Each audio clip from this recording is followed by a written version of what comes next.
Olá, você está de volta na TV Mundo Maior, no programa Caminho da Luz.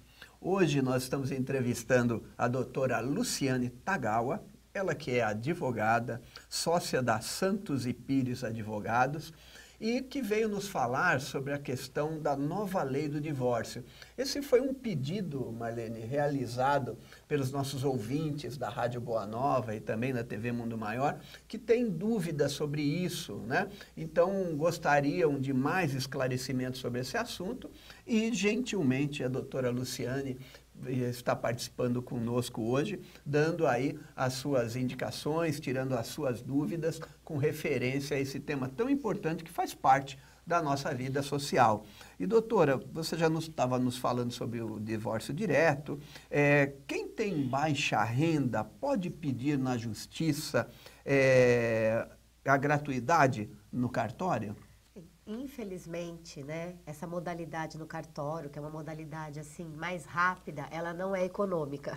Então, assim, no cartório, a pessoa não vai conseguir não pagar as custas. Ela vai ter que pagar as custas, os emolumentos que o cartório cobra, de acordo com cada estado tem a sua tabela, e o valor vai depender do tipo de divórcio, se tem bens, né? Se é um divórcio sem bens, é um valor. Tem as tabelas lá de escritura de cada emolumento de cada estado. Para a pessoa de baixa renda que precisa se divorciar e quer se divorciar, ela continua tendo que procurar o Poder Judiciário.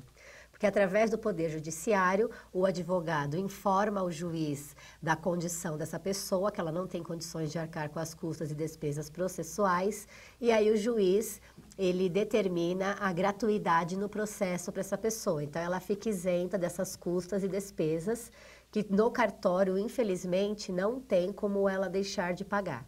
Então, só via Poder Judiciário a pessoa que não tem condições de arcar com as custas para fazer o divórcio direto. E, doutora, uma dúvida. Quando você vai fazer um divórcio em que praticamente não há bens a serem divididos, né? O advogado cobra uma taxa única por isso.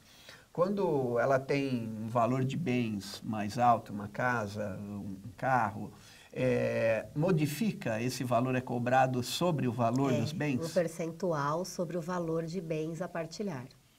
Okay. Esse percentual... existe a OAB, né, que ela determina os valores mínimos que têm que ser cobrados, mas o advogado, ele, baseado nesse valor mínimo, ele pode fazer a cobrança dos valores que ele entender, dependendo também da situação da pessoa.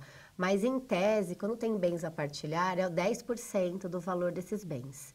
Quando não tem bens a partilhar, a OAB ela disponibiliza uma tabela com valores mínimos.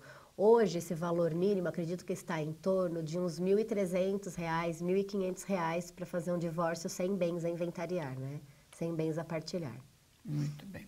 E, doutora, quais são os documentos necessários quando se precisa realizar o divórcio lá no cartório? Então, você falou do advogado de uma forma, mas lá no cartório, o que eu preciso ter em mãos para poder fazer o divórcio? No cartório é exigido cópia autenticada dos documentos, RG e CPF. A certidão de casamento não pode ser aquela que a gente tem em casa, de quando a gente casou. Precisa ir no cartório, pedir uma certidão atualizada. E o cartório só aceita essa certidão atualizada num período de 90 dias. Então, se de repente a pessoa tem a intenção de se divorciar, já vai no cartório, pede essa certidão. Mas aí os trâmites de repente, chegar num denominador comum dos bens a partilhar, ou de uso de nome, datas, às vezes, que os dois têm disponível. Se exceder essa data, ela tem que puxar uma nova certidão atualizada. Então, o cartório ele é mais criterioso com relação a esses documentos. Tem que ser cópia autenticada e a certidão de casamento atualizada. A certidão de bens imóveis também. A de bens imóveis não pode ultrapassar 30 dias da data da assinatura. Então, tem que deixar para esses documentos com prazo, o ideal é que deixe para se solicitar nos respectivos órgãos quando já estiver próximo, quando já tiver a data marcada, para não correr o risco de ter custos desnecessários. E no caso de bens móveis, o documento do veículo, esse não tem data, não tem prazo nenhum. Então, os documentos, assim, são esses que são exigidos, e se a pessoa for casada com regime pré-nupcial, também precisa de uma certidão atualizada desse regime. E seria interessante, né, doutora, que tudo esteja realmente definido, Exatamente. Partilhado, de acordo, porque senão vai chegar na hora, aí vai perder todo o tempo, todo o Por trabalho. isso que existe o trabalho do advogado. O advogado tem que conversar antes com as partes. O advogado acaba até sendo um pouco psicólogo, porque ele tem que conversar, ver se ambos têm certeza, se é aquilo mesmo que eles querem, se a partilha vai ser daquela forma, para quando chegar no cartório, eles irem só para assinar. Né? Então, o advogado tem que fazer tudo isso prévia, né? Toda essa prévia antes de marcar a data no cartório. Só apenas relembrando, não tem como se fazer direto, né, sem advogado. Não existe. Porque o advogado, ele assina junto a escritura que é lavrada do divórcio.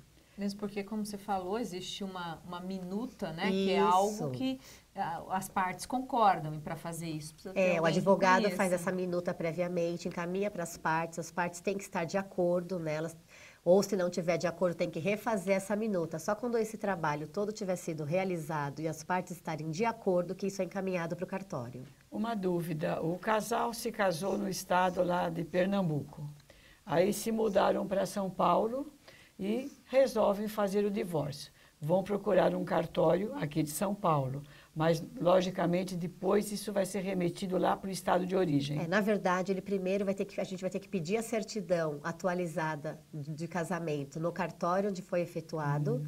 Então, isso hoje em dia pode se fazer pela internet, pelos correios, né? Tem que entrar em contato com o cartório lá e pedir essa matrícula atualizada. O cartório onde eles estão morando pode ser qualquer cartório. Então, aí nesse cartório vai ser lavrada a escritura de divórcio. Essa escritura de divórcio tem que ser encaminhada para o cartório onde eles casaram, para lá ser averbada o divórcio. É interessante você estar falando de casamento, né? É uma questão que me ocorreu. Por exemplo, um casal que casa fora do Brasil, não tem validade aqui, tem? Então, tem que passar pelo consulado, fazer uma tradução juramentada daquela certidão, tem que fazer vários processos para ela ter validade aqui no Brasil.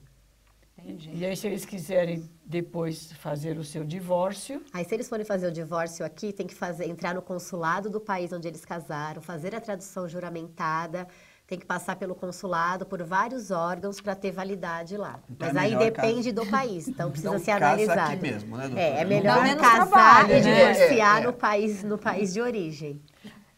Luciane, fala um pouquinho pra gente, a gente está falando do divórcio, certamente, muitos casais têm seus filhos, existe a questão de partilha, de pensão, de visita. Fala um pouco pra gente, porque eu acho que essa é uma parte muito complicada, difícil, né? Porque envolve, às vezes, crianças e, às vezes, os casais, naquele momento, aquela angústia, aquela mágoa, acaba chegando até os filhos. Fala um pouquinho para a gente dessa sua experiência. Quando existem filhos menores, né, infelizmente a gente não consegue fazer no cartório, porque tem que ter a intervenção do Ministério Público, inclusive para preservar os direitos dos menores.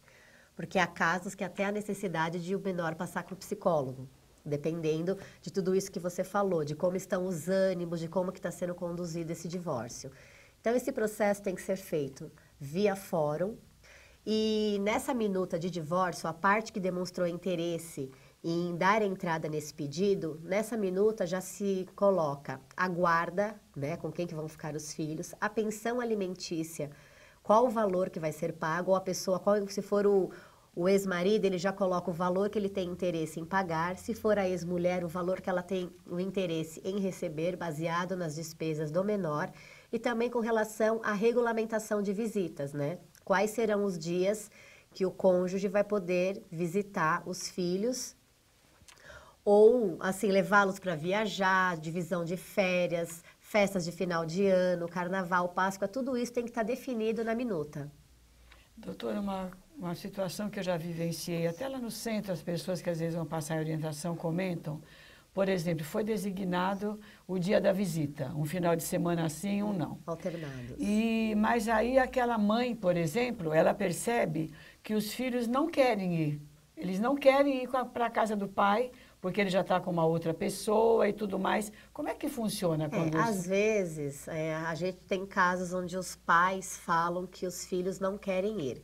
Então, esses casos, eles têm que ser analisados até por psicólogo, porque às vezes tem que se ver se é realmente o filho que não quer ir ou se é aquele cônjuge que está fazendo com que o filho não queira ir, que está induzindo ao filho a não ir. Aí a gente entra naquela questão da alienação parental, que hoje é até crime, né? Vamos dizer assim.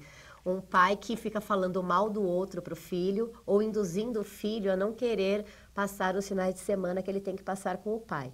Se o pai ou a mãe vai até a residência para pegar aquela criança e ela não quer ir, ele vai ter que conversar, vai ter que se usar primeiro o bom senso, porque também ninguém vai querer pegar um filho à força, né? Só que se ficar comprovado que realmente foi o outro cônjuge que está fazendo com que a criança não queira ir, aí vai ter que se entrar com uma outra ação judicial. O juiz normalmente ouve a criança, por exemplo? Tem psicólogos, chega em alguns momentos, tem momentos, um assistente sim, social, não sei. Tem que passar com o psicólogo vai fazer um laudo, vai explicar o que está acontecendo com aquela criança e esse laudo vai ser apresentado para o juiz. Se o juiz entender que ele tem que ouvir a criança, ele vai ouvir a criança também. Porque se for verdade mesmo, que a criança realmente não quer ir, aí acontece Aí o quê? pai vai ter que conquistar aquela criança de novo. Então, às vezes, o filho não quer ir dormir, mas o pai ele pode começar a fazer de uma forma gradativa. Então, ele começa a ir visitar o filho na própria casa dele. Então, ele fica lá com o filho 1 hora. Aí, no outro dia, ele fica com o filho 2 horas. No terceiro dia, ele leva o filho para almoçar, para ir num parque. E assim ele vai fazendo de forma gradativa até ele reconquistar o amor daquela criança e a confiança. Bem, nós estamos chegando ao final do nosso segundo bloco. Sem dúvida nenhuma, é um assunto que requer muito cuidado, em que é um desgaste psicológico para toda a família, para os avós, para todo mundo. Então, a gente tem que ter o discernimento e o conhecimento da justiça, de qual é o direito de cada um desses que estão envolvidos nesse processo. Então, eu achei interessante que você, assistindo e conhecendo um pouquinho, você pode ajudar outras pessoas também. Aguarde aí que nós voltamos já já com esse papo interessante com a doutora Luciane Tagawa.